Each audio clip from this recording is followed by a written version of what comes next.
Assalamualaikum students. How are you? I hope you are fine. Students, आज हमने सीखना है कि how to find unit vector from a given vector.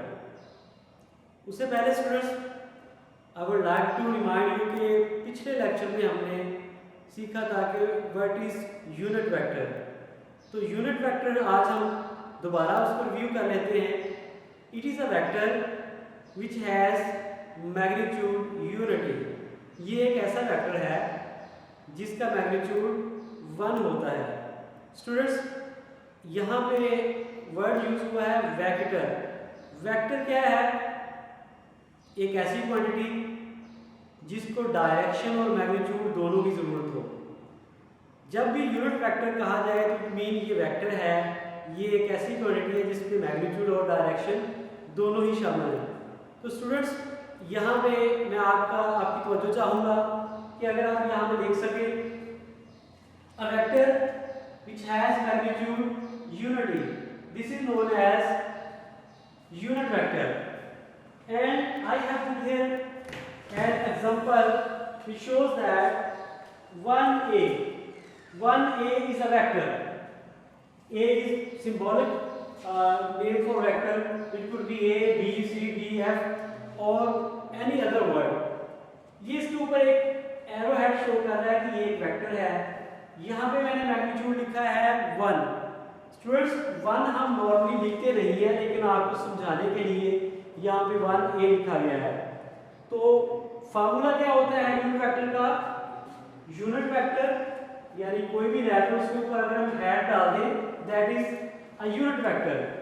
This is equal to the vector divided by the magnitude of a vector. तो यहाँ पे हमने दो चीजें सीखनी है. एक तो यूनिट वेक्टर कैसे फाइंड किया जाता है, और साथ ही साथ हम ये भी सीखेंगे कि किसी भी वेक्टर का मैग्नीट्यूड कैसे फाइंड किया जाता है. फिर हमें ये आसानी हो जाएगी कि ये पेपर में अगर क्वेश्चन आता है, ये इंपॉर्टेंट भी है स्टूडेंट्स, तो आपको समझने में आसानी हो जाएगी. सबसे पहले आपको कोई वेक्टर दिया गया होगा, वो कुछ भी हो सकता है. मैंने यहाँ पे लिखा है 2i + 3j. ये इसके साथ तीसरा कंपोनेंट भी हो सकता है, for example 4k unit vector. आज हम सिर्फ इन दो के साथ सीखेंगे जो कि x और y की डायरेक्शन में है, और नेक्स्ट लेक्चर में या जब हम न्यूमेरिकल्स की तरफ जाएंगे तो फिर तीसरे वेक्टर के साथ भी आपको समझाया जाएगा. तो यहाँ पे हम स्टार्ट करते हैं. अगर हम इस फार्मूला की तरफ देखें तो इसमें हमें सबसे पहले चाहिए वेक्टर a, जो कि हमारे पास गिवन है. Vector a is magnitude. ये हमें पता होना चाहिए. ये हम तलाश करेंगे, ये हम सर्च करेंगे, ये फाइंड करेंगे, फिर हम उस फार्मूला में इंसर्ट करेंगे. तो स्टूडेंट्स, यहाँ पे मैंने मैग्नीट्यूड फाइंड करने का फार्मूला लिखा है कि जो वेक्टर गिवन हो उसका जो x कंपोनेंट है, i, j और k x, y और z को रिप्रेजेंट करते हैं, और यही बुनियादी तौर पे यूनिट वेक्टर है. तो 2i जो कि फर्स्ट कंपोनेंट है प्लस सेकंड कंपोनेंट, इनका सेपरेट आपने स्केल लेना है. अगर यहाँ पे माइनस आए तो परेशान नहीं होना, वो माइनस आप ब्रैकेट के अंदर लिखेंगे. फार्मूला में यहाँ पे प्लस ही आएगा. अगर तीसरा कंपोनेंट भी है तो वो भी प्लस के साथ आप उसका स्केल ले लेंगे और इनके ऊपर स्केल रूट डालेंगे. ये फार्मूला है फाइंड करने का कि कैसे वेक्टर का मैग्नीट्यूड फाइंड किया जाता है. आप यहाँ पे 2 और 2 इसका जब आप इसको मल्टीप्लाई करेंगे, या 2 का स्केल दैट इज 4, और उसके साथ आप क्वेश्चन ये भी कर सकते हैं कि यहाँ पे आई स्क्वायर है वो कहाँ चला गया. तो स्टूडेंट्स, हमारे पास ये फार्मूला है, प्रॉपर्टीज है वेक्टर्स की कि i dot i is equal to 1 होता है. यानी i unit vector multiplied by i unit vector, ये 1 होगा. इसकी वजह से यहाँ पे 1 और ये फिर 4 बन जाएगा.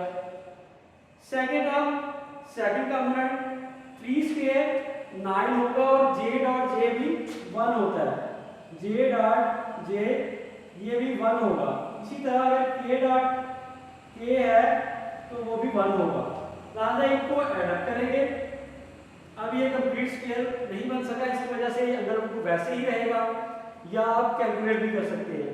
तो स्टूडेंट्स अब हम इस फार्मूला में पुट करेंगे वेक्टर ए वो एज इट इज आ जाएगा जो हमें गिवन है। उसके बाद नीचे हमारे पास है वेक्टर ए मैग्नीट्यूड, तो वो हमने फाइंड किया यहाँ पे 13। ये मैंने आपको एज एन एग्जांपल दिया है, आपको समझाने के लिए एक एग्जांपल ली है।